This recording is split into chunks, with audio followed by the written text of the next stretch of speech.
In this video, Dr. Jordan Peterson explains what people need to do if they are high in neuroticism, openness, in conscientiousness, and low in agreeableness and extroversion.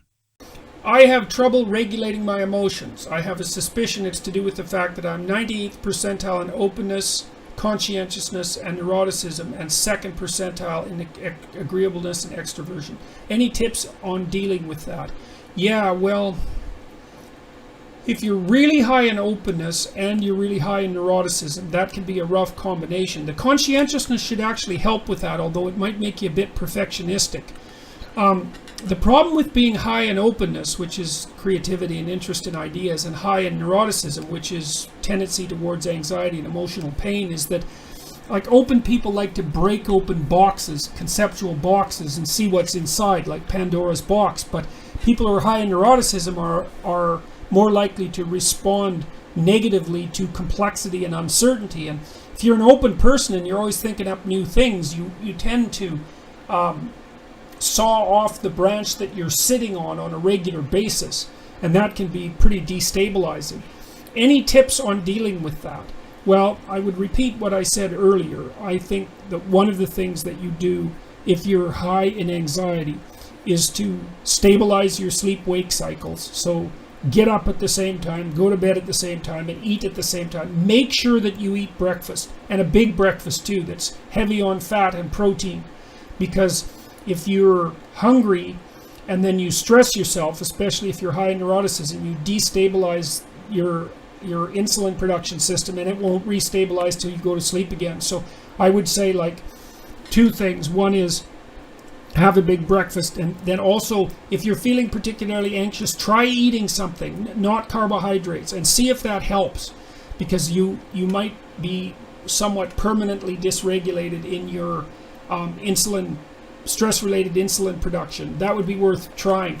I would also say that you should shield yourself to some degree from news sources and sources of bad news, especially catastrophic news, because most of it isn't news. It's the repetition of things that we already know full well, and there's reason to protect yourself from an onslaught of negative information, especially when it's not really necessary for you. I mean, I don't think you should bury your head in the sand, but constant exposure to the catastrophes of the world, especially when there's nothing that you can do about those catastrophes, even hypothetically, is something that can really destabilize people. I often tell people in my clinical practice, which isn't operating right now, by the way, to shield themselves from news reports, because it's just too much. If you're depressed and anxious, it's just not something that you need. It's not helpful to you. 2nd percentile in agreeableness and extroversion.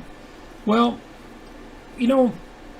one of the things that you can do if you're that low in agreeableness, that shouldn't dysregulate your emotions, but it might interfere with your relationships with other people, because you might be a little bit harder to, you might take other people's feelings into consideration less than might be good for you.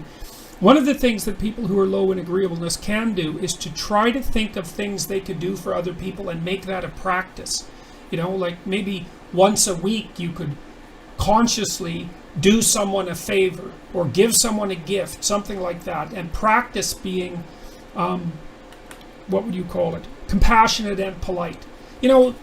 That'll expand your personality rather than transforming it. So then maybe you could have the advantages of being disagreeable, which means you're tough-minded and skeptical and competitive, and those can all be really good things. But it would be nice to be able to leaven that a little bit with the ability to take other people's perspectives a bit more and to take them into account.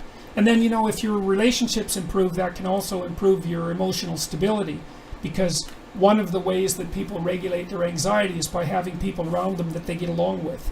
Because if you upset people, then they upset you, and especially if you're high in neuroticism, and that can increase your anxiety and your pain. So